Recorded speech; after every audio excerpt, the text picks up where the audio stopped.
This podcast was recorded on traditional Denizal land.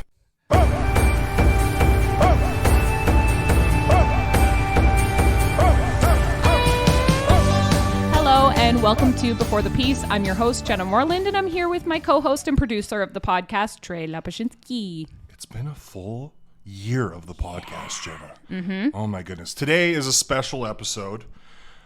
We have some special surprises, but the main part of the episode, we're just going to do a year in the review. And we're also going to interview each other. Mm-hmm. Get a little bit more personal. A little bit more personal so people can learn a little bit more about us. And I think it's the perfect time. But I just want to look back quickly on the past year. I mean, in November, I know we chatted a little bit about, you know, the full year because we started in November 2021. But to now know this is the final episode of 2022, our first full year. When I was sitting there thinking about it yesterday, I'm like, wow, it's been a crazy year. Yeah. It's almost 2023 and we've done a lot. Yeah. Not just including the podcast, but even in our work lives as well. So it's insane. Let's get into it. Mm-hmm. It's been a year. We need to get paid first, actually. This podcast wouldn't be possible without the help of Troyer Ventures. Troyer has been serving our community and the energy industry with tank and vac trucks since 2000. They're built on the principles of hard work, service, and community, and they're proud to offer the financial support to make this program possible. We'll also give a shout out to Epscan Industries, who are known for building excellence safely. So now that we're paid, we're going to talk about some reviews because we've been asking for months. We're like, hey, peeps, listeners, please give us some sort of feedback in how we're doing. And we've received a few messages and we wanted to read them out today before we get into the brunt of the podcast. So to start it out, I'm going to name you right away here. It's from Jeff Morrison. He said, "Hey, Tre and Jenna, I'm really enjoying your podcast. The conversations are good and you have a great way with your guests. As someone from outside the piece, I'm getting lots of perspectives and I just wouldn't have an opportunity to hear anywhere else. Keep up the good work." Well, Jeffrey. I love that. I love that so much. Thank you so much. You didn't say how much you hated me and how much you love Jenna more, which I really appreciate. So you're officially our number one fan. No, I don't know. Our number one fan's either your sister or my grandma. Yeah, I think it's probably your grandma. Let's be real. No, and thank you guys for leaving reviews. We do have a written review on Apple Podcasts, great stories that help me understand other cultures up in the north. So that was a 5-star review from a listener on Apple Podcasts. So thank you very much. And we're getting reviews on Spotify too. So thank you so much. It really helps us and it helps the podcast. So please continue to do that. Yes, we love the feedback. Keep doing it. Apple, Spotify, wherever you get your podcasts, do the commenting. You can also email us at beforethepeace@energeticcity.ca. Again, send them in. We want to know what you guys think, your feedback, and maybe some guest ideas.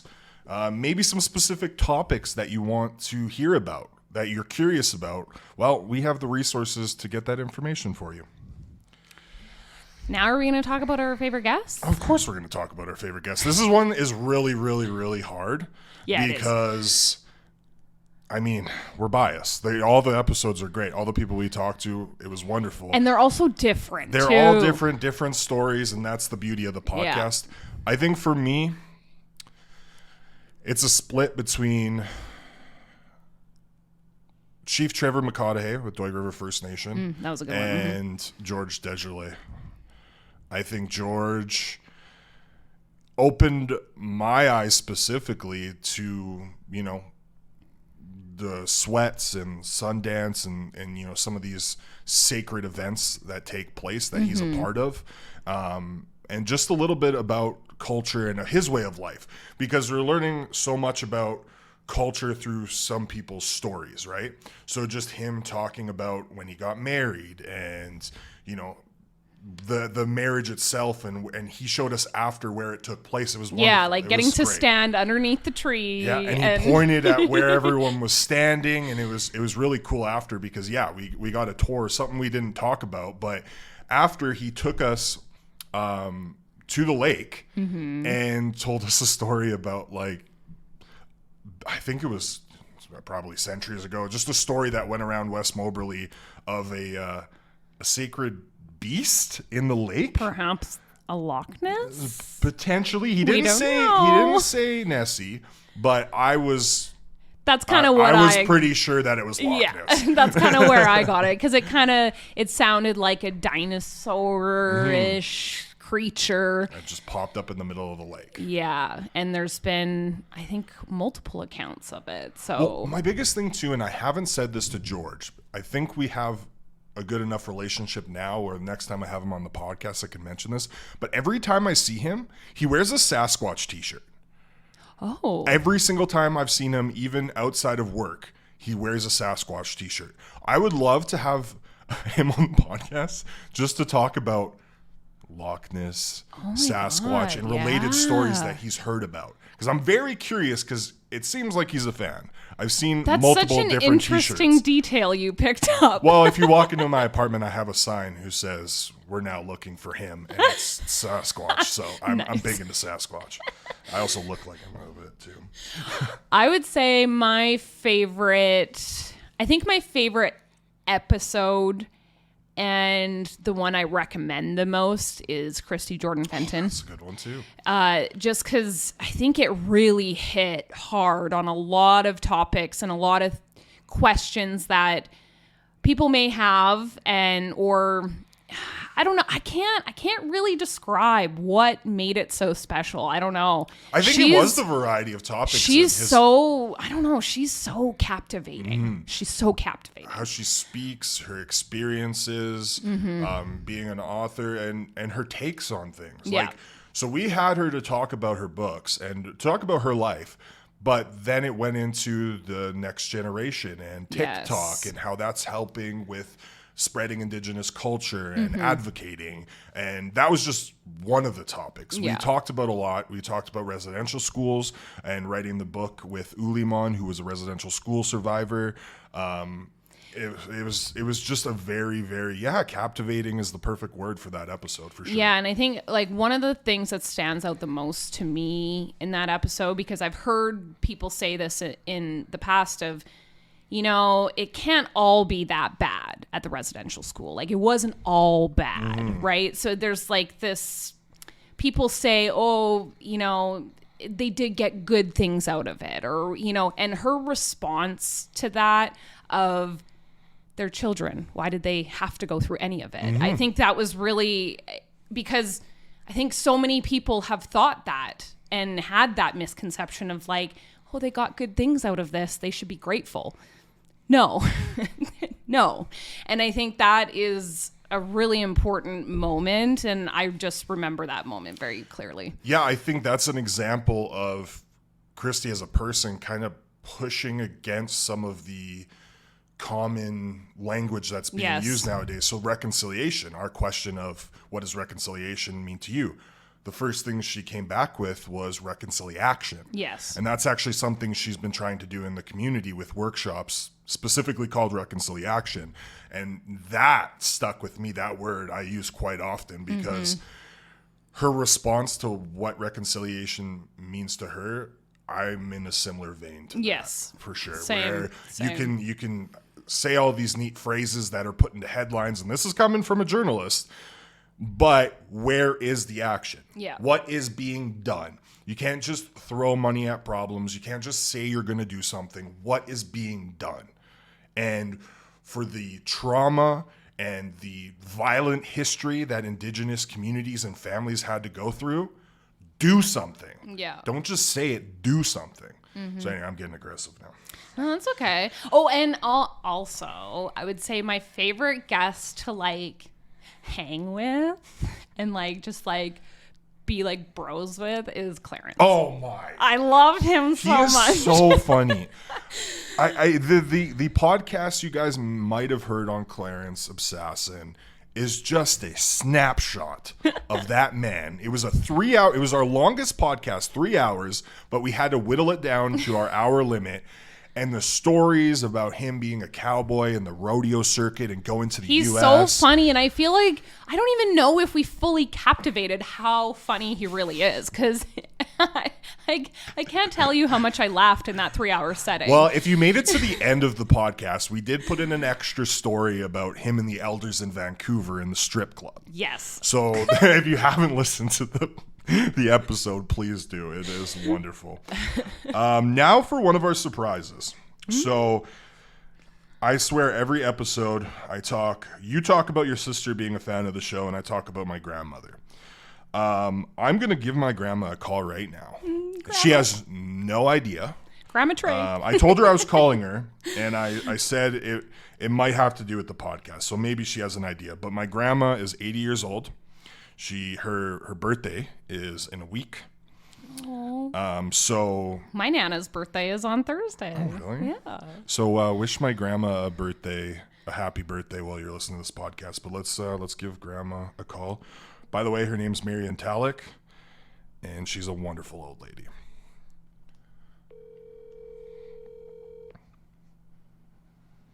We're doing this old school. Hello. Hey, Grandma, how you doing? I'm doing good, sweetheart. How about yourself?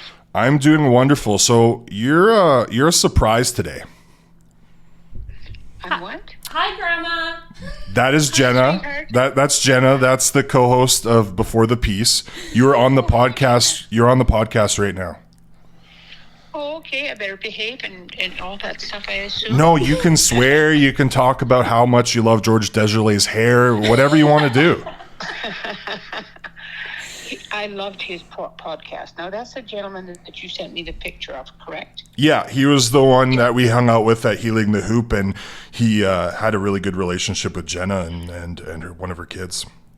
Yes, and I thought that was fantastic. I would have loved to have been in that spot, too. Sounds like a fabulous man with such insight. Okay, calm her down, Grandma.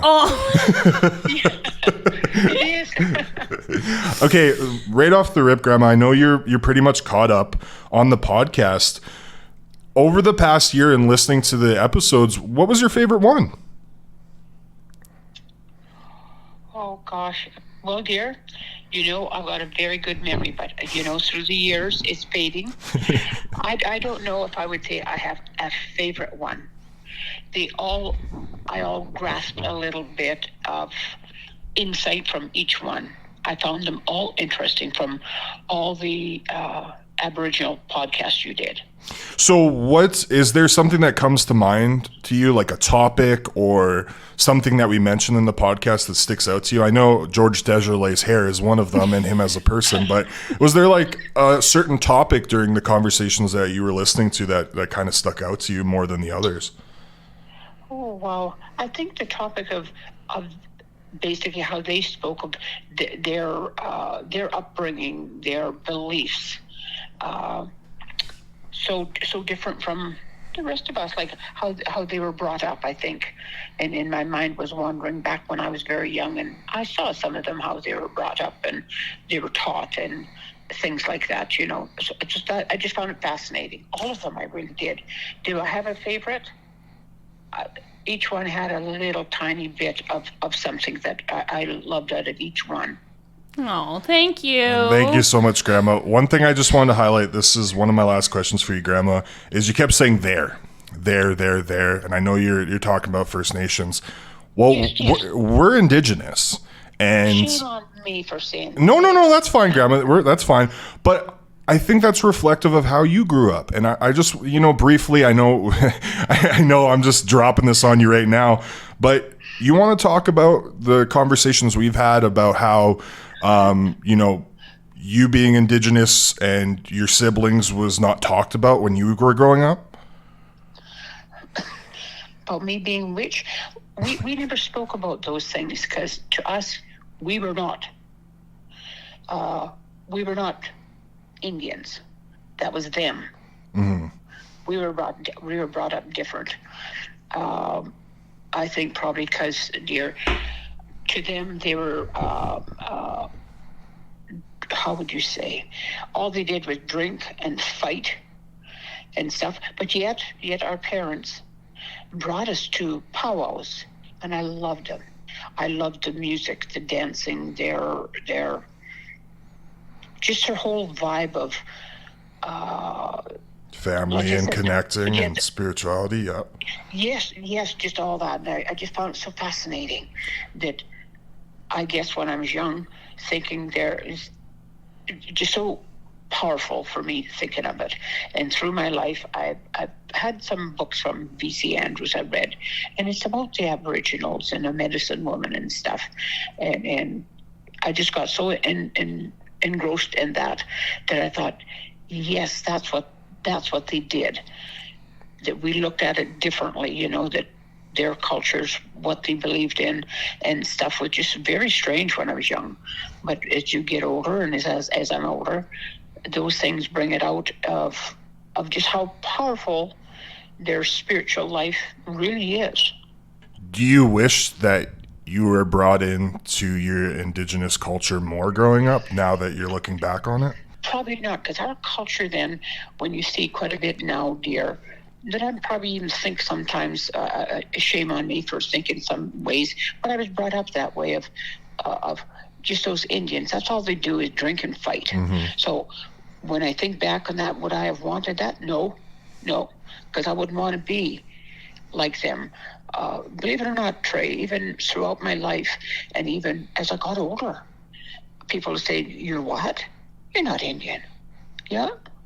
No, you're not. Like, they're shocked. Mm-hmm. And I should have asked them then, why?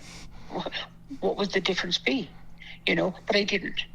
Like, why would they think, even nowadays, people are shocked.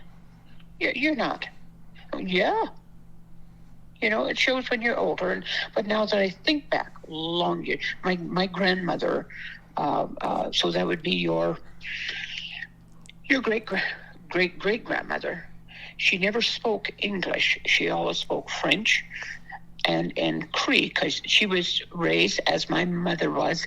She was born in Montana, next to a reservation. So that's all my grandmother could speak. So she was very shy, beautiful little white-haired lady, and such a loving lady, but very, as you look over the years of some of the Aboriginals, that they just shied away, some of the older ones. And that's probably why, because they couldn't speak the language. They were taught differently and stuff. But I wished years ago I knew that stuff to talk to her and stuff. So when I look at sometimes different powwows and stuff, I search out and I look at and see some of the older people, and they speak very good English, and which I think is great. I wish my grandmother was like that, so I could speak more with her. So that's probably another reason why I didn't get into it too much. And then, like, because you had no one to show you, right? Like you could have had the opportunity, but unfortunately, you just couldn't communicate with your grandma. Exactly, and like even my mom and my dad, and that, it was sort of like it just seemed like a shunned thing. Mm-hmm. Mm-hmm. You just don't talk about stuff like that. And yet my great grandfather, my dad's grandfather, all he spoke was French. So when those two would meet or see each other, then it was all French, because my grandmother could speak French. Mm-hmm. And stuff. And with him too, like, gee, I wish I knew some of these languages so I could have conversed with them. So, like you say, when I'm doing my ancestry, I'm just finding it fascinating. It's, oh, that's great grandpa's. Oh, that's it. Well, okay, his wife so and so. All these different things, and going back, I guess, dear, and thinking, gosh, missed out so much in life. But yet, as culture was, quite a bit of that was shunned on. Well, good Lord, you'd never want to be classified as Aboriginal. Good Lord, and that's why when I look nowadays at some of the different things that's happening, and they're talking about reconciliation and all that, there's bad in every person of that, but some of them, all those hurts from many, many years ago of their parents and their grandparents, I'm sure they have told their children and their grandchildren that. So I'm thinking this is where some of this stuff is coming out from, that has been passed down over the years, what they had to endure, and try make a life. Yeah, through they're trying to basically get through the generational trauma, is what you're getting down to. Yeah. Get away from that shame or that whatever, and just live your life and live your culture how it should be. So I think that's why sometimes quite a bit of this stuff that's coming up and stuff goes back many, many years ago, that some people just hang on to things like everybody does in certain things, whether you're what your culture is. Some people hang on to stuff that happened, and it defines them differently as a person, I think. Grandma, I love you so much. And I love you too, sweetheart. Okay. And I'm gonna cut you off, and we're gonna end it right away here, because I know you can go on for hours. But if you have something to add, give it to me. Just to say, I love you and Jenna's job, and I can't wait to see the new ones that make it too. Keep up the good work, all of you. I love it. Oh, thank you. I love you, Grandma. Thank you. Okay. I'll talk to you tonight. All right. Okay, sure thing. Okay, bye. Bye, dear. I love her so much. How cute is that? You got to think, just hearing how she talks, right? And it's very interesting. Yeah. You got to think she grew up in 1943. Yeah. Through the 40s, the 50s, the 60s, the 70s, 80s. You know what I mean? Yeah. So she has seen that. Imagine growing up, being Indigenous, and then trying to stay away from it. Yeah. It's incredible. And I would love to have her on, because she has a lot more stories about her siblings and her parents, and they're not great ones, on just how she was taught, but she gave us, the highlights on how she was raised. And she had it pretty rough, very poor. I remember seeing wedding pictures of her and my grandfather, and my grandma's teeth was just black because they were so poor. They didn't have money for dental hygiene wasn't a thing for them. It was just if they can get food, right? I think she has 5 siblings, and they lived in a small house. Like, it was very, very, her upbringing was very rough. And then she met my grandpa, and they came into money, and then eventually, life went up from there for her. She went back to college in her 30s. She's a very interesting woman who's, that's an 80-year-old for 80. Just listen to how she talks. She's so awesome. That kind of actually segues us into our next portion of this podcast. Learning about us? Yeah. So, I mean, your grandma, and then you were raised by your mom. Yeah, my mom and my your grandma. Mm-hmm. So give me an elevator pitch on Tre's life. Well, I was born and raised in Edmonton, Alberta. It was just my mom. My mom was a single mother. During the first couple of years of my life, we lived at my grandma's house. So again, it was just me and my grandma and my mom, but there were a lot of people coming by to help out. So it was my auntie and my uncle at the time, and we were our family to this day we're very, very close. We have a group chat called the Dingalings. Yes, my 80-year-old grandmother is a part of this group, and my auntie named it. And we just stick together. We yell at each other in text, but we've always been the loud, obnoxious, joking family. We've always been super, super close. And then when I was around 5 years old, me and my mom moved to Vancouver to try and find my dad. Oh, I didn't know that. So my dad wasn't there when I was born. He left my mom once she found out that she was pregnant, and he wanted her to get an abortion, and we can get all into that. But they just did not have a good relationship. So my mom said, fuck it. He's my kid. I'll raise him myself. So we moved to Vancouver, where my auntie was. So she helped out while I was growing up. She was in her early 20s babysitting me. So a lot of my interests, into hip hop and into rock music, you got to think. Oh, it comes from her. Yeah, you got to think the 90s, right? Yeah. So she was listening to grunge. She was listening to new metal, Eminem, Tupac, Nelly, in late 90s, early 2000s. My auntie was taking me to school, was hanging out with me, babysitting me, because my mom worked 3 jobs. Wow. My mom worked 3 jobs pretty much my whole life. I think she stopped working 3 jobs in 2012. I constantly, even in high school, growing up, I didn't see her too much. But when we were together, it was special moments. So eventually what happened is we moved to We were in Vancouver, Abbotsford. Then my mom got married. I lived in the States for a bit. That didn't work out. Yeah. Where in the States? I lived Bellingham, Washington. Okay. She met this man through a tanning studio she worked for. So the owner, that was her brother. And so they met. They ended up getting married very quickly. We moved to the States for a bit. That did not work out. That's a whole podcast in itself. It was just a bad situation. We got deported. So my mom had to basically redo her life, because when we were in the States, that man she was married to was living in a trailer. And when my mom came in, she instantly became the general manager of a Costco. We were in this huge house, had a trampoline, cars, like we had money. Then we got deported. We ended up back in Edmonton with nothing. My mom, I finished school there. My mom tried to go back to the States. We got deported again after halfway through school. I think it was grade 5 or grade 6 I was in. Anyways, came back, and then that's when we settled in Edmonton. Eventually, before junior high, me and my mom moved out on our own. And again, it was a lot of me taking care of myself.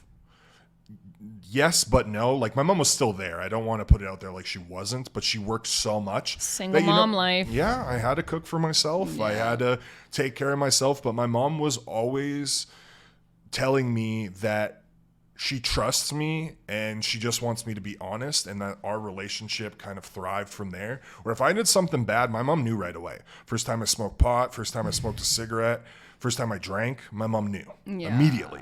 I would tell her instantly, and we would have the conversation, and she would give me the, hey, you're going to do it, but please just talk to me about it, right? Our relationship's very close. This is more than a 5-minute elevator pitch, but from there, kind of jumping into it, I moved out at 18 right away. I had some funds that came from the passing of a family member, and I went to college and just went to an apartment by myself right away at 18. So before we get into like your career and stuff, I just want to say, like, one of the conversations that I've had with Janelle, so Janelle is Tre's wife. Yeah.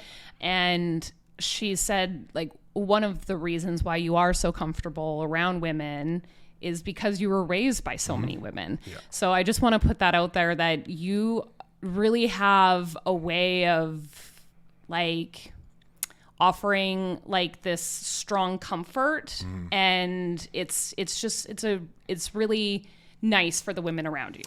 Oh man, thank you.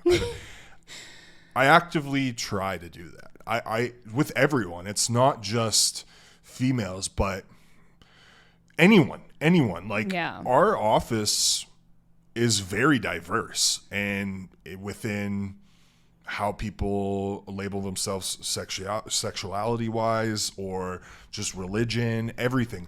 It's not that I don't care, but I'm just open-minded. I just want to talk to people, and I like being there for people. And that was taught through my grandmother and through my mom, and just making, the one big thing I was told, I remember when I was very young, I just found out what gay meant. But I barely knew what it meant. But I asked my mom, just randomly, we're driving. I just remember it. I can visualize it in my head. We were on a rural road going through some trees in Washington. And I said, Mom, what if I'm gay? And my mom said, babe, doesn't matter. I'll love you no matter what. I want you to know I'll love you no matter what. And she'd said that to me several times after that, even into my adult years, where she'll just randomly say it. Like, I just want you to know, babe, like, I love you, and whatever you decide to do, I'm here for you. That right there encompasses who I want to be as a human being. Yeah. Just there for people. And especially now where we're in such a crappy world and so many bad things happening, I just want to be there for people and listen to them and try and be as comforting as possible. And especially, with women, I remember in my early 20s, like, I remember specifically my high school sweetheart. Like, I talked to Janelle, my wife, about it all the time. Her name was Brittany. I was not a good person. I was not a good partner. And she was wonderful. And I, to this day now, like, over 10 years later, I still think about that. And I think that also had an effect on me, talking with my mom after that and telling her, like, that I cheated on her and I didn't treat her well and things like that. Talking to my mom about it, and my mom having gone through those things as well, that also re-sparked this new journey that I wanted to go on with myself early on. Like I was like 22 and like, I will never disrespect a woman again. Yeah. I felt so bad. And I apologized to Brittany so many times over Facebook Messenger when I was a little drunk in my early 20s. I think it's like everybody makes mistakes, but what do you learn from it and how do you move forward? I like where I'm at now and I like who I am as a person, and I honestly feel that anyone could come up to me and we can have a conversation, and I don't care who you are. Yeah, I where think you so are too. in life. I will definitely talk to you, and that comes from my grandma and my mom. So let's talk about now you're going into college because you want to be a radio show host. Well, so I was going to get into me going right into college when I was 18. So I actually went through a couple of career changes in my head. Like But I didn't know what I wanted to do. Oh, okay. So you didn't know yet. Okay. So 18, first thing I thought, trades. I went to college, I'll be honest, to really just get the funding so I can also have my own apartment. But I went in for carpentry. So I was an apprentice carpenter for, I want to say 2 years. Oh, snap. I just started out as like a grunt, and then I was just a first year apprentice. And I eventually, and this will be a trend that you'll notice, is I just decided, no, it's not for me. And then I left. And then the next year I started with graphic design. And video editing. I did some courses through Nate's in Edmonton for that. I did that for about a year. It was part-time courses, a lot of that, a lot of partying, a lot of figuring out, you know, who I am and what I'm doing in my life. And I lived in a house with 3 of my best friends. And so again, it was just a lot of partying and figuring out what I wanted to do. So I stopped doing those courses because I realized there was no money in it. And I just started working at a warehouse. And I did that for 3 years. And I was working night shifts, so I was working from 11 p.m. to 8 in the morning. I became a supervisor. I was the safety attendant as well. And it was just, you know, so when did you get into radio then? So during the night shifts, there's not a lot to do because what we were doing is just inventory. Like we're just packing the shelves, right? We worked with fasteners. So it was just screw sizes and stuff. We would just put them on the shelves, everything like that. So it was mindless work. Listen to a lot of podcasts. So that's how I got into it in the early, I think it was like 2013, 2014. I started listening to a lot of podcasts. So you got in on podcasts pretty early then. So I started listening to a lot of podcasts, specifically like sports-based podcasts, wrestling podcasts, comedians, because a lot of comedians were doing it at that time or starting to. And then from there, I just loved it so much. And my buddy, who I was working with, who was already my best friend for like 5 years prior to that, we were working together, and he decided to go to radio school just because instead of listening to podcasts when we were working, he had the radio on, was listening to Sonic 102.9 in Edmonton. And that's what got him is like, I want to be a radio host. And he definitely fit the mold. He's just that type of person, very intelligent, but man, he's got a voice on him. And he went to school, and he had such a great time. I'm like, you know what? I hate to be a follower, but I want to try this. And that's what happened. I didn't have the proper courses going into it, so I had to take some. And then there was also a radio like introductory course in the evenings that I took that I loved. And then I got into the program and I busted my butt. On top of school, I had a part-time job at a paintball place. I was a street teamer for Harvard Broadcasting for 2 different radio stations, which is basically at events, you handed out stickers and stuff like that. I worked at CFWE for their bingos. I was a bingo announcer. I also did sports announcing for basketball and volleyball, and then I was an editor for the college newspaper. I decided at that point I was going all in. I was like, this is what I want.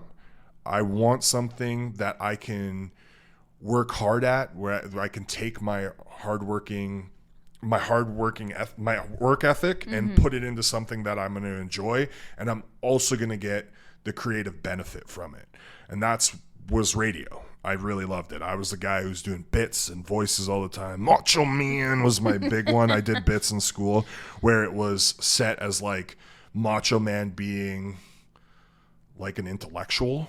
So I would do these quotes as Macho Man for 30 seconds, not tell anyone, just put it on the radio, and then just that was my thing. Oh my gosh. And then I ended up going to Lloydminster at a radio station for my internship, and within a month I got hired. But the only position available was for a weekend evening host on air, as well as a reporter. I'd never been a reporter. That's where the before. news comes in. Yeah, so I don't have a journalism background. But now you jump ahead a couple jobs later, me trying to advance, COVID, and I end up becoming a news director. I was also a general manager at a company before this, which kind of got my feet wet in supervising. But it's really funny. Coworkers of mine have always told me that I would have been a news director or like a PD, a program director for radio, like in some sort of authority within the industry. Well, and before you, so just to put this into perspective, in 2019, June of 2019, I took over Energeticcity.ca, like the sales side of things. We'll get more into me later. But like, it was me and boss man Adam and like one writer. No, like one and a half writers because she was part-time, the other one.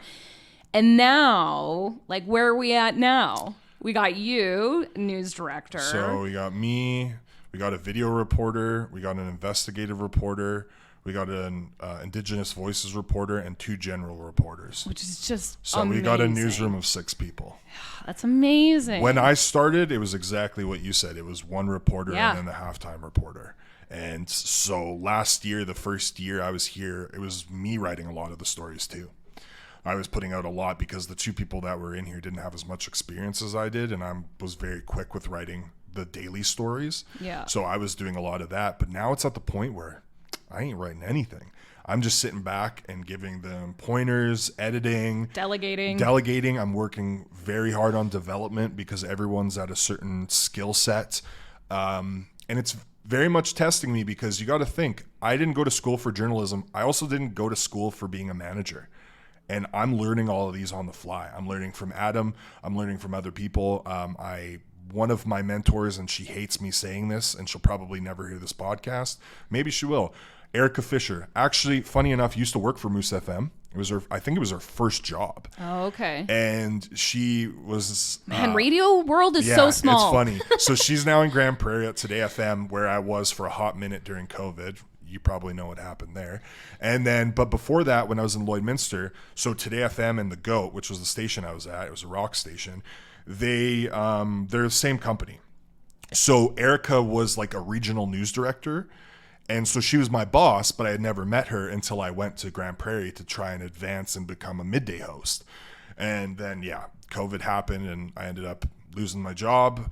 I will say in their defense that no, I was supposed to get my job back. They were just, there's COVID the word. Life. Yeah, there was a word for it, but they were basically just letting me go for the time being until I wanted to come back. Like laid off. Yeah, laid off essentially, but there was another word that they called it as well. Oh, okay. But I ended up taking another job, became eventually a general manager for a company that was focused on being an online newspaper, but they also did a lot of video. They did a live video show in the morning, so I got to utilize my radio skills there, but I was on camera, which is not a good look if you've ever seen a picture of me.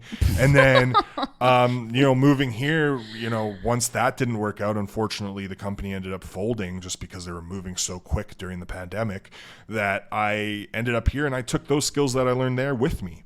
So every place that I've been, I've just taken a little bit with me, and now I think I'm going to be here for a bit. I really love it here.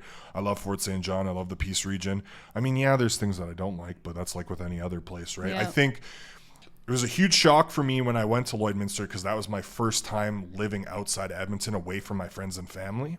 And like I said, I'm very close with my family, so it was very hard. Yeah. It's still hard to this day, and it's been almost 5 or 6 years. So I hated it at first in Lloyd because it was a small town and I didn't get it. But what I did realize was how important rural news was, and how, like, if there was no outlets, they would literally have nothing, because most of these major mainstream media outlets, they'll cover on the big stories that happen, or the ones that they don't care what's happening in Fort St. John. Yeah, they really don't care unless, hey, Oh, in the Oil and north, gas. or in the north, a beaver dam flooded a highway. Oh, that's a good story. We're gonna put that up on the, on the lines. But But the I will stories say this: that like really matter. Yeah, they're not doing human interest stories on a daily basis on locals that people see all the time. You know what I mean? But I will say this. They do at times, and a lot of people don't know this, like CBC, if they're doing a story on something in Fort St. John, they'll phone us and they'll ask if they can use our stuff and if we want to comment on it or anything like that. So I just want to put that on. Yeah. They have a couple times. I think a lot of people don't know that. But yeah, I've had, it's CBC specifically, Daybreak it's basically about it is about the north and what's happening up here, so their producers will phone a lot too. And it's very interesting. Well, I have to say, like, since you got to Energetic and what you've done here, I'm just really proud of what like the entire team has done, and I see how you are with Spencer and like how far he's come and your kind of mentor relationship with him. And it's really cool to watch and see everybody grow. And it's just really exciting because it's a busy place in here. We're running out of room. Oh yeah. We're becoming a well-oiled machine. Yeah. It's crazy that this is happening in Fort St. John. Yeah. It's pretty cool though. I didn't know what Fort St. John was 3 years ago. And who would have thought we would have an Indigenous Voices podcast? Like, it's just so cool, all these different things that we're doing. And I just want to know, like, what would be like your favorite experience to do with the podcast? I don't want you to say healing the hoop because that's an obvious one, an obvi. Yeah. But outside of that, like, do you have like a favorite experience or a favorite moment? Oh, I don't know if you're gonna hate me for saying this. Oh boy. Hanging out with you. Oh, that's so cute. A lot of people don't know, you and I have become close friends, and during this time, and you've become really close with my wife. And we actually had this conversation on Sunday, how the little group of friends that we've been able to gain in Fort St. John, I feel like we're holding it very close because during the pandemic, especially last year, the first year we were in Fort St. John, we really didn't do anything. It was just her and I, which we were fine with, but you get a little stir crazy. Yeah. And so you kind of brought us out of our shells a little bit and inviting us over to your house. I just kept and inviting you until you just said yes. kept going until I said yes. And I just want to say thank you because, all the experiences that I've had during the podcast, I've been able to have it with a newfound friend, which is really cool. We've been able to grow during these experiences, and you've been able to help me out with life too, because you're a little older. You've had some experiences that you're able to pass that knowledge on to me, and I just appreciate it so much that we have that type of relationship. But all in all, like, if I'm being really cheesy, if we're talking about the podcast solely outside of you and I, everything. Like, I can't. The biggest thing for me I think of when you mention that outside of our relationship is all the people we've got to meet that we like, even the ones outside of who we had as guests, like Jocelyn, like even all the workers at Busybody that we've got to talk to. Yeah. You know what I mean? Just so many people, like going to Doig and getting to talk to everyone. Shona, who else am I missing? Lacey at Doig, like all these people that we've been able to chat with that people don't know about because it's not on the podcast, but we've just met so many people and had so many great relationships that we're started to build or that we've built as a whole. It's just like been a great experience. 1 hour podcast, for instance, like say us Monthly. going out to Doig. Yeah. Like we drive an hour together out there. And then we go and record. Well, we spend some time with the guests or maybe some of the other community members, and we got a tour and we recorded the podcast. But it was like an entire day. Like it was an entire day that we spent out at, like, by the time we got back to our regular jobs, it was almost an entire day. So even though it was only a 1 hour podcast, it was an entire day for us. Yeah. So we got to experience so much more stuff outside of that, and it's a pretty cool. We'll even talk talking about having that chat with George near the lake. You know what I mean? Like these Yeah. little experiences, these memories. Even our drives. Yes, even our drives. We talk. That's what I mean. Like with the knowledge that Jenna's. Which is imparted always on me is in the driving, by drive. the way. Yeah, I'm always driving, Yeah. and Trey is always in the passenger seat on his phone because he's always going to be checking in with the newsies. So, and this, just being transparent, like we wear a lot of hats outside of the podcast. Could you imagine if we did this podcast weekly? We wouldn't be able to. Oh, 'Cause we we're would doing it have. monthly. It would have to be a full There's time thing. There's no way because, yeah, like Jenna's saying, most of the time we're traveling and we're, then I have to take the time to edit the podcast and there's research that goes into it. And this is all on top of the several hats and duties that we have at Energeticcity.ca. So it is a lot.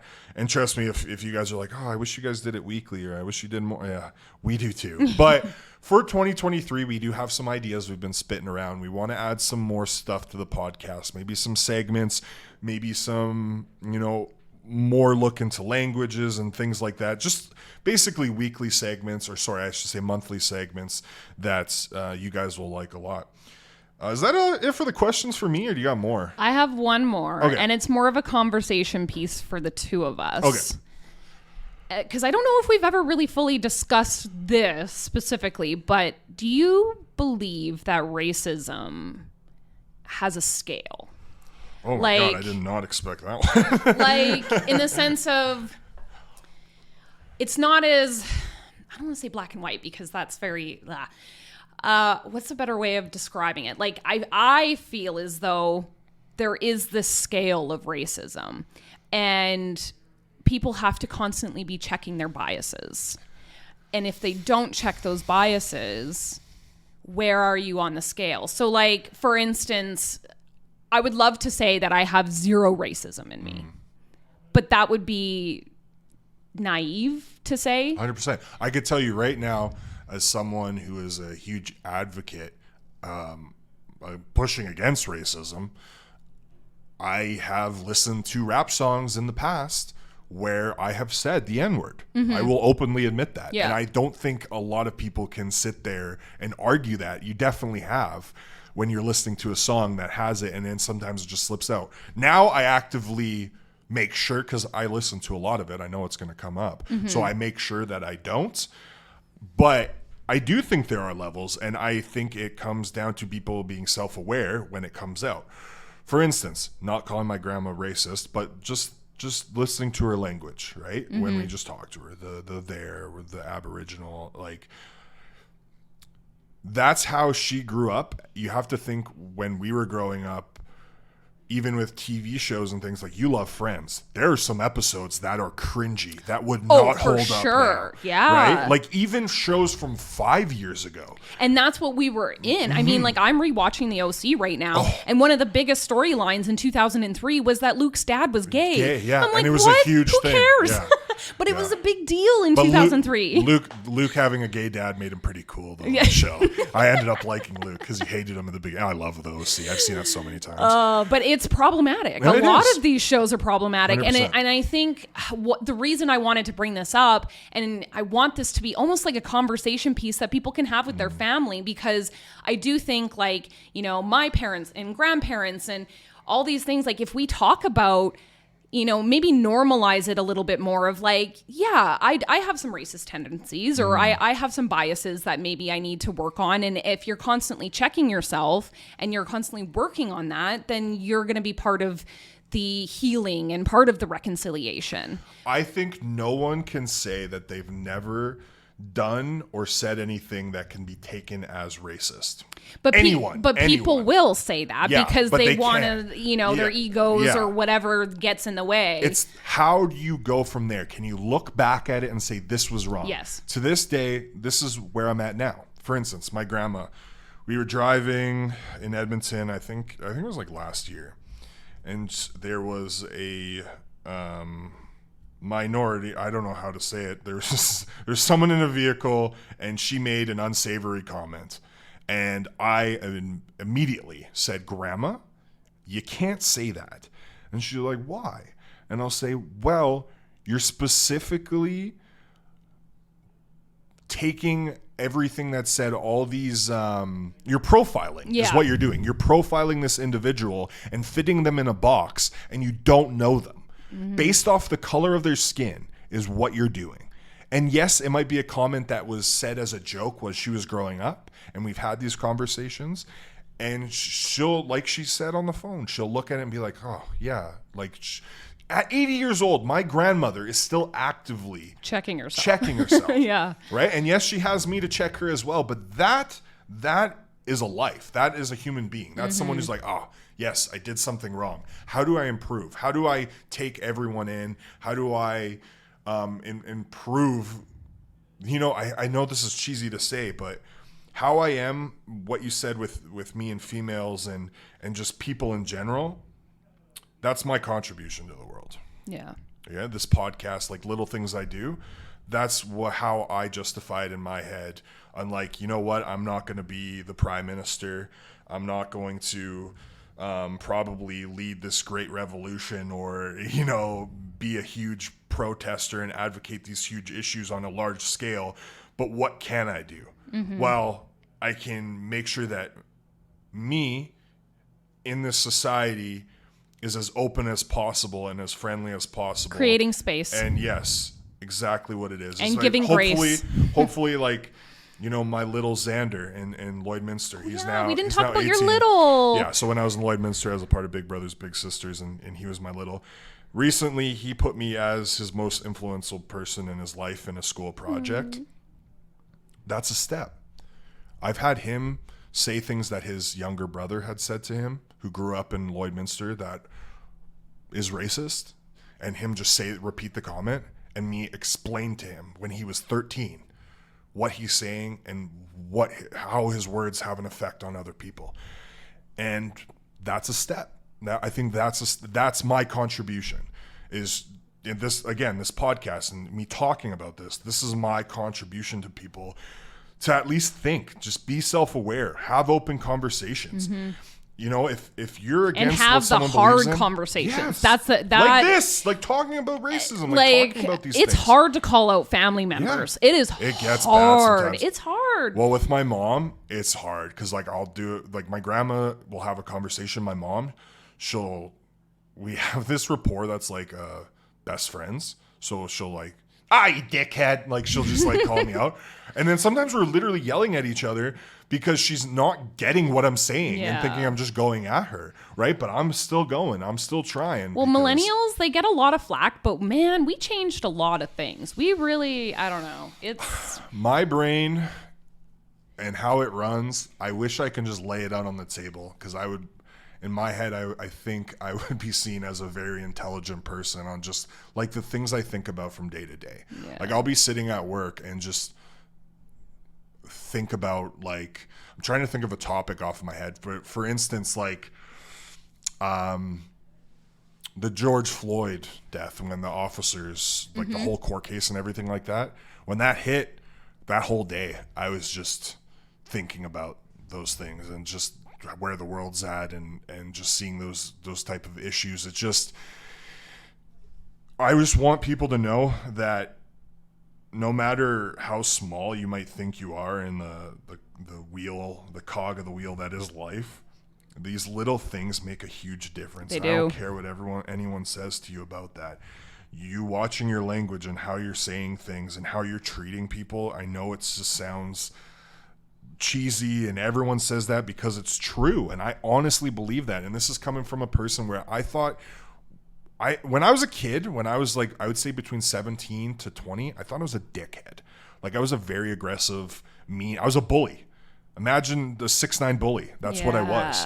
When I was drinking and going out and partying, I was trying to fight everyone. You know what I mean? your frontal lobe wasn't fully developed. Yeah, it wasn't fully yet. developed. But I always say that all the time. I was like, my brain didn't fully develop until I was like 25. Because that's when I started reading more and started talking about these issues and getting into politics out of nowhere. But yeah, you just opened a can of worms with that question. I hope people send in their response. I want to hear from you guys too. Yeah, like if you have this conversation over the holidays with one of your family members, let us know. Christmas dinner should get interesting. It's my turn. I get to interview you a little bit. Now we can do these a little faster. I know I like to talk a lot. First off, easy question. What brought you to Energetic City? I know you had a banking background. You wrote a book. She's a single mother of 2. You guys don't realize that Jenna, you're an inspiration to me. I know that sounds like a jokey thing, but when I talk about my mom and seeing what she did with me, you having 2 kids, the drive and passion you still have for not only your job, but outside activities too. The biggest thing is, and seeing how you treat your friends, that's why I love being your friend so much. Because you're wonderful. Like what? We didn't even know each other for a year, and my birthday was it this year. You got me those stickers with my face on it and stuff like that. That's so thoughtful. My friends suck. That's one thing I really strive for, is to be a good friend. That's always been something that's important to me. But like, as far as getting to Energetic City, I mean, so I grew up in Cranbrook. Originally, I was born in Regina, Saskatchewan.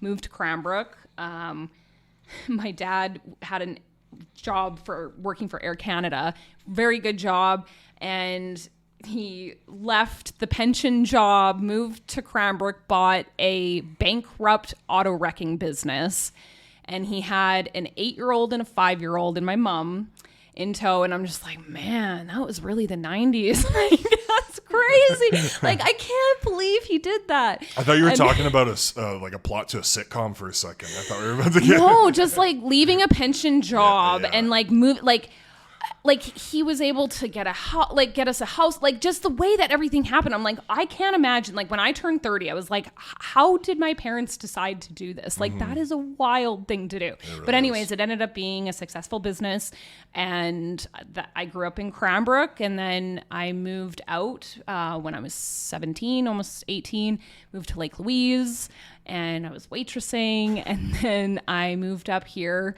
to Fort St. John, followed a boy. I think that's every girl's story up here. Yeah, the boy or work. Yep, follow a boy or for work, yeah. But I ended up getting a position with the CIBC quite young. I was the youngest mortgage specialist to ever be hired with CIBC. And she won Rookie of the Year. Yeah, I won Rookie of the Year that year, which is a pretty big deal because the manager that hired me at the time basically said, not these exact words, but we're only hiring you because we can't find anybody else. Because, I mean, up here, the capacity, there just isn't as many people to do these jobs. So the opportunity really these opportunities are more open up here. And I would never have been able to get that job anywhere else other than up here. And then I ended up getting Rookie of the Year. So it kind of proved like, thank you for hiring me kind of thing. And he was a great manager, Kendall Gross, shout out. And then, I mean, I had 2 kids. I have a 10-year-old and a 7-year-old now. And I wrote a book when Elia, my youngest, was a baby. So that would have been in like 2015, 2016. I think it was early 2016. And I wrote the book, and I just sent it to my sister, and she was like, whoa, this is actually pretty good. Like, maybe you should do something with this.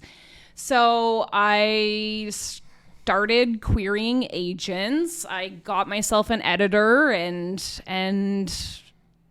it was a crazy whirlwind. Like they say, if you haven't had 100 no's, you haven't talked to enough agents yet. And it's a very rough business to get into. It's cutthroat. There's so much competition. So getting an agent is very, very hard.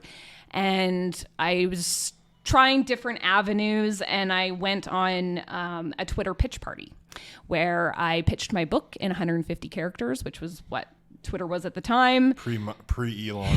Yeah, pre-Elon. Very, very pre-Elon.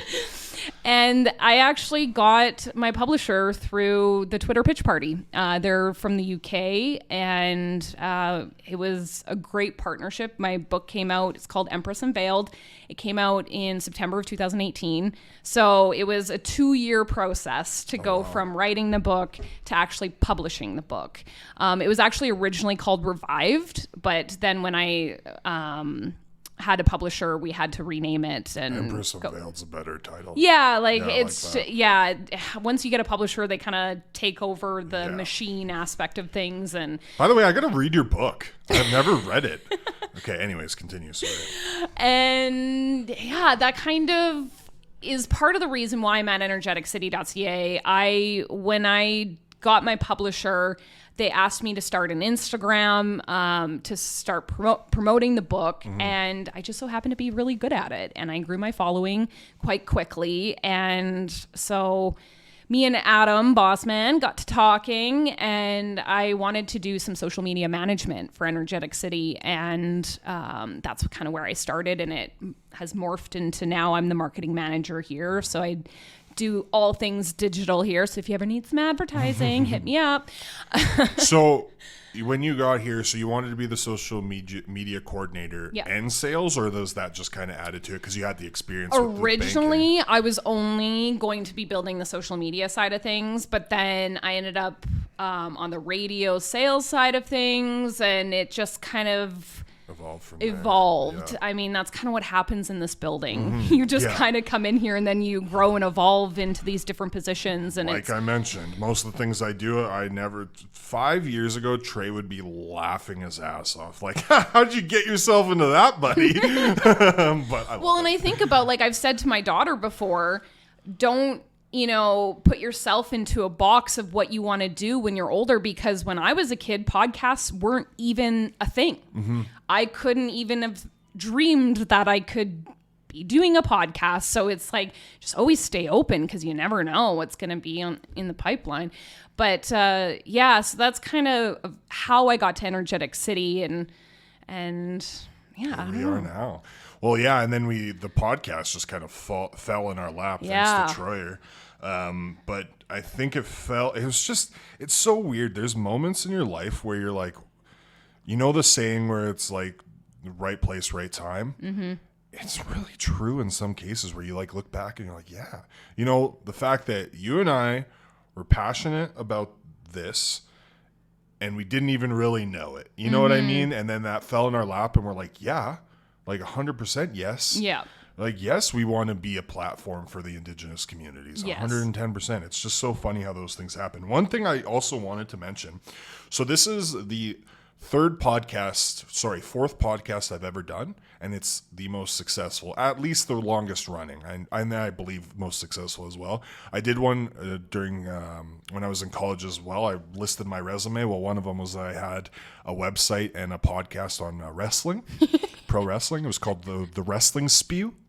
And it was a goofy podcast. We had a lot of bits. We talked like wrestlers, a friend and I had a $5,000 grant from that podcast. Oh, that's cool. Is it still out there? Can I go listen to it? You can go listen Really? to it. Yeah, it's still out there. Nice. The website's still up as well. And then I did a podcast in 2020 during the beginning of the pandemic, like the 4 months where everyone was doing one when they were at home. Yeah. I did one with two of my friends via Zoom, and it was called, oh my goodness, it was actually really good. It was a concept I came up with where it was a game show podcast where we would come up with games and we would challenge each other every episode.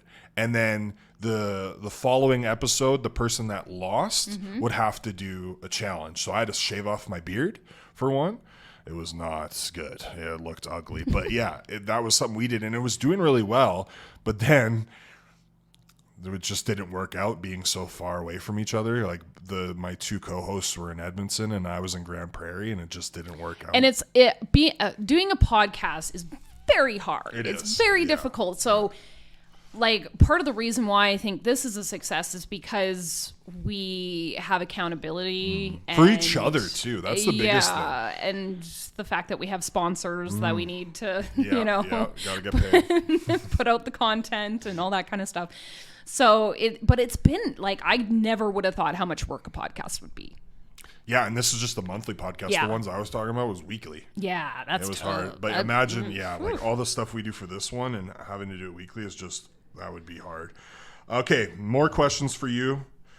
What was your favorite experience? And again, you can't say healing the hoop or the sweat. Well, I feel like yours was so good by saying me. I mean, I don't know if it was necessarily for the podcast, but Doig Days was a really good experience for me because I got to experience it with my daughter. She was there. Doig Days, they do like the grade 4s go out to the Doig and they get to experience some culture out there, and it was a very cool experience getting to see her with her friends and us doing like the dance around the fire, and yeah, that definitely stands out to me.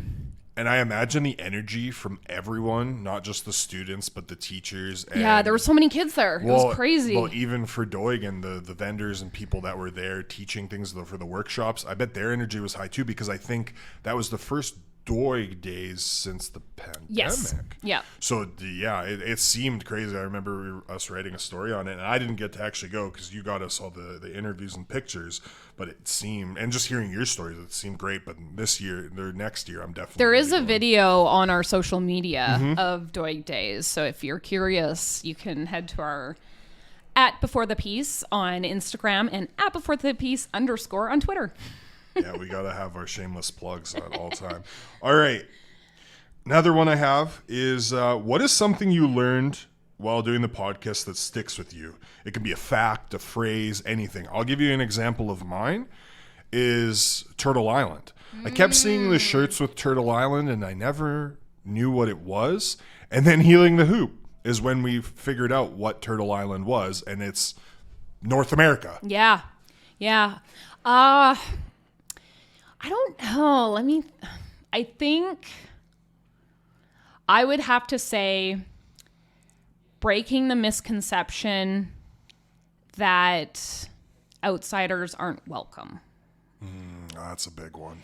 Because I felt intimidated, I think, in the beginning doing the podcast, just not really sure what kind of reception we were going to get. But I cannot explain how welcoming everyone has been. We haven't got one negative.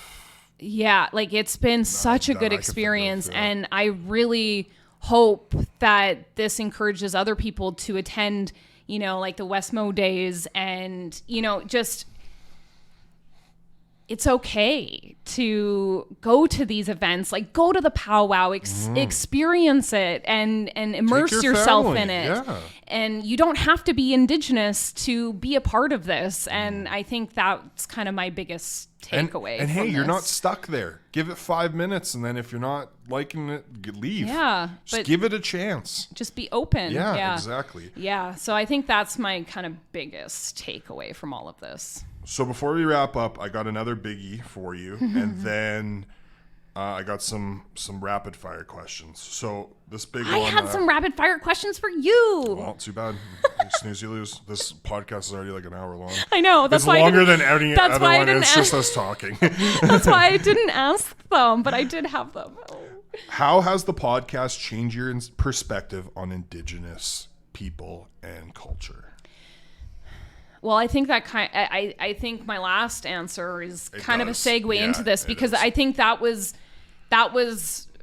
my biggest misconception that I had to really check. It was like me feeling like maybe I wouldn't be welcome just because of the color of my skin. And it's like, why would I think that? Like, that's like that. I don't know, like I'm almost mad at myself thinking back. But no, it's being open and being vulnerable on the podcast like this has really forced me to check those things and check those biases and check those misconceptions. And so I think that's been kind of how I've changed my perspective, is that I don't know what else to say. You just said enough. I think for me too, it doesn't have to be this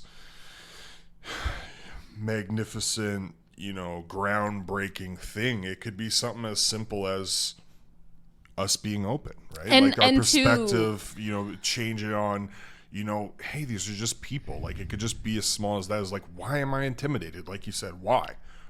Yeah. We're literally Indigenous. Yes, we may look non-Indigenous, but when we've told people that we're Indigenous, we've probably told every guest, it just comes up in conversation. Not one person questioned that. Not one person went like, eh. Yeah. It didn't matter. It was like, okay. And then we talked about it and on our journeys.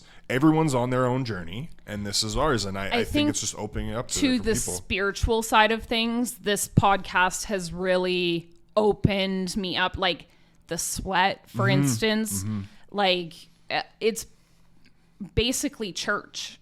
And when I was 13 years old, I decided I was never going to go back to church again, and because I was raised Catholic. So, and I just didn't really believe in some of the ways of like how they talk in the Catholic Church. I just didn't or even some rules. And yeah. I'm born and Catholic, so it almost forced me to become like very atheist almost, where I'm just like, religion is bad, science is good. Yeah, organized religion. Yeah. But then you like, I've had this conversation recently where I'm like, now that I think about like I have a handful of friends now who are very religious, and it just doesn't come up. Like, it, you know what I mean? Like, it doesn't matter. But yeah, I get it. It's definitely opened me up to the spiritual side of myself, and I'm very grateful for that, because it's been really cool. Like, even us just going to Matthews Park and doing our first offering together. Of that too. And, you know, like that at the beginning we were like, we don't even know what to do. And now I honestly wouldn't even question what I would need to do. I would just go and do it, and that's it. And so it's just crazy to think that at the beginning of this, we were just like floundering, and now we're kind of hitting our stride. And I love that. We really are. And I think it's just getting better and better. I know I feel like I keep speaking in cliches today, but like we definitely are getting, you know, better and better. And we just want to keep improving this podcast for sure. Okay. Rapid fire before we wrap up here. Why am I the greatest co-host and friend in the whole wide world? Go. Quick. Oh, because you're empathy. How big of an animal would you be willing to fight to protect me? Ooh, like a wolf. Okay. All right. I like that. Why do you like one of the crappiest NFL franchises in history? The Pittsburgh Steelers. Oh, come on. Says who? Oakland Raiders. Oh, boo. No, I actually really like the Raiders. But no, I love the Steelers so much. Yay, Steelers. Were Ross and Rachel really on a break? No. I don't think they were either. They were not on a break. It was not a fully communicated conversation. Ross, you jumped the gun. I hate Ross so much. Like, okay, that's funny you say that, because he's one of my favorite characters. Well, this is what I want to say though. I hate him, but there is something about him that character. He doesn't get enough credit for the moments that he's brought. Like Pivot. Like that is like one of the best moments in Friends history, and that was all Ross. That was 100%. Have you seen the bloopers to that when they did the pivot? Oh yes, it's so I funny. have. They're so good. Okay, he was laughing. Matthew Perry, Rachel. I have like a couple rapid fire questions for you. Okay, let's go. Air guitar, or air drums? Air drums. See the future or change the past? See the future. Ooh, Netflix or Crave? Disney Plus. Ooh. Well, Crave. I actually do really like Crave. The Office or Friends? Big Bang Theory. Ooh. Tattoos or piercings? Tattoos. Morning person or night owl? Oh, you know that one, night owl. I am not a morning person. Podcast or music? Music. Oh, really? I know. It's split, but yeah, I'll say in the last year, music. Okay, last one. Rich and famous or rich and unknown? Rich and unknown. Oh, okay. I don't want to be known at all. I don't want to. Yeah. See, and I would want to be rich and famous because it would be nice to have a platform. because I think a platform can make a huge difference. But I can be rich and not famous and still make I a suppose. difference. I have money that I can invest in things that I'm passionate about. True. And I don't need the recognition. That's just who I am. I don't know. I just, I see these TikTok stars and Instagram people and just, the new celebrities, like your Paul brothers and things like that. And I couldn't do it. I don't like it at all. But, so Evely, my oldest, is at a grade 4 or 5 dance right now. And you have to go? I have to go pick her Okay, up. well, one last thing. We already said follow our social media channels. Make sure you're reaching out to us. If you have any requests, any story ideas, any guest ideas, please reach out to us before the piece at Energeticcity.ca. And also, I would like to mention that the podcast is presented by Energeticcity.ca, which we work for. And this podcast, as well as all these positions we named, the investigative reporter, the video position, the Indigenous Voices reporter, that's all made possible by contributors. So if you would like to throw us a couple bucks to help us out with local reporting, make sure you head to Energeticcity.ca /contributes. We love you all. See you in 2023. Bye.